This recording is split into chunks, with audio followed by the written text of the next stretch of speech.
Romero. Ce n'était pas un avantage pour le portoricain puisque les boxeurs cubains qui sont déjà excellents au stade amateur avaient l'occasion de se produire devant leur public, fort nombreux et fort enthousiastes. Et regardez bien la boxe de Gomez qui procède toujours un peu de la même façon. Le bras gauche très en avant, le corps dans la ligne du bras, c'est-à-dire un peu à l'abri des coups, un peu ce que fait d'ailleurs Carlos Monzon. Et procédant en large coup des 2 poings, et des coups qui ont l'air de faire mal parce que vous allez voir la suite, va confirmer cette impression.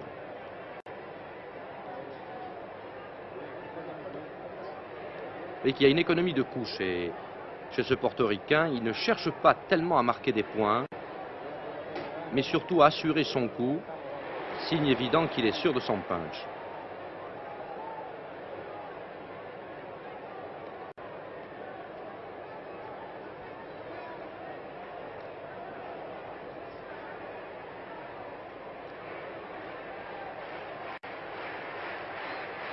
Voilà, la foule applaudit le local, bien entendu, mais a été refroidi par ce crochet du gauche du portoricain,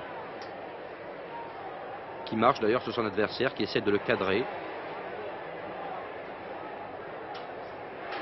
Voilà, belle uppercut par contre du Cubain, qui est passé à côté du menton de Gomez.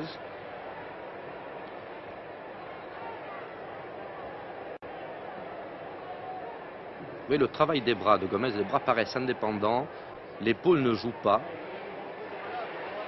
tous les coups sont bien détachés.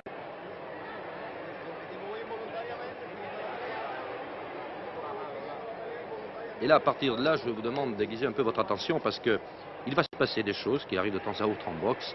Un des pugilistes va aller au tapis. Vous avez déjà vu un crochet du gauche qui a un peu ébranlé le Cubain. Voilà. Et là, vous l'avez vu à peu près comme celui qui a accueilli Aldo Consantino, un peu plus court. Le Cubain est compté. Mais alors là, remarquez déjà que l'arbitre laisse reprendre le combat au Cubain alors qu'il est dans la même position qu'Aldo Consantino face au même adversaire. Voilà, Gomez qui sent la victoire proche, accélère. Et c'est un crochet du droit cette fois-ci qui est la suite d'ailleurs d'une série de crochets des 2 mains. Mais c'est un crochet du droit qui descend le Cubain pour la 2e fois, qui est encore compté. Et vous voyez que l'arbitre laisse reprendre le combat, malgré, on peut dire, la punition que subit Romero.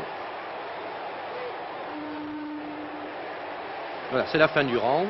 On permet à Romero, là vous voyez le ralenti des... Voilà, après l'esquive, le crochet du gauche sur le côté non gardé. Et nous sommes dans la 2e reprise, en vous rappelant toujours que le Cubain est allé 2 fois à terre.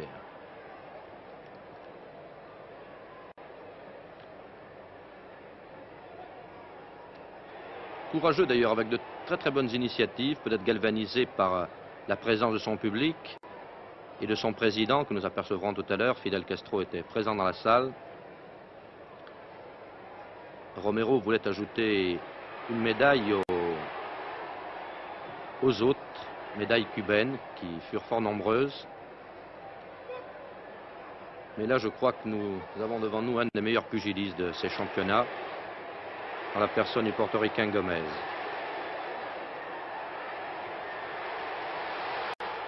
Regardez là, la force des coups, les séries terminées par un uppercut qui n'a pas attrapé, heureusement d'ailleurs pour le Cubain. Voilà, il y en a eu 2 depuis encore.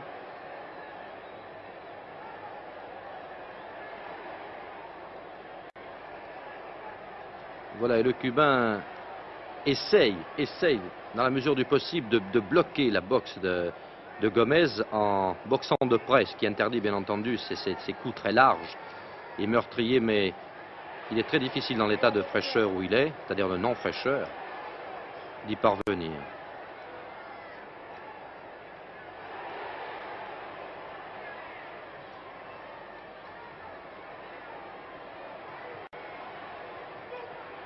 Voilà, là il était dégarni, vous l'avez vu, c'est au moment où il a Il a écarté sa garde et pour la troisième fois, l'arbitre le compte et lui laisse reprendre le combat. Vais-je vous redire que nous sommes à Cuba? Je crois que ce n'est pas la peine.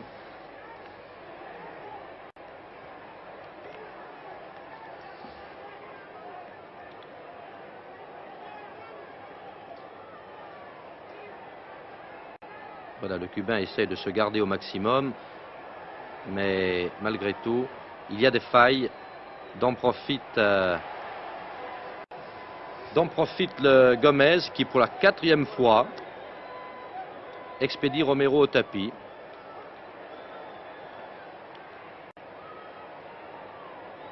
C'est un peu scandaleux d'ailleurs, parce que dans la boxe amateur, voilà, ce qui devait arriver arriva. Il a fallu vraiment l'achever, qu'il ne puisse pratiquement pas se relever, en tout cas qu'il montre des signes évidents de désarroi pour que l'arbitre le renvoie dans son coin, ce qui est quand même très rare chez les amateurs, mais rappelons-nous que Romero est cubain et que l'arbitre n'a pas osé sans doute prendre une décision face au public cubain. Ce qui est bien regrettable, parce que quand on considère que c'est le même adversaire que Constantino, et Constantino c'était juste à la limite du round, donc il avait 1 minute de repos, et on ne lui a même pas laissé la chance de la minute de repos. Cela étant dit, je crois que la victoire de Constantino, la défaite de Constantino s'explique par la classe de ce public. Voilà, Constantino, vous apercevez un bref instant sur le podium, médaille de bronze, à droite sur l'écran. Et Fidel Castro, parmi les juges du combat, appréciant chacun des pugilistes, et en particulier les noms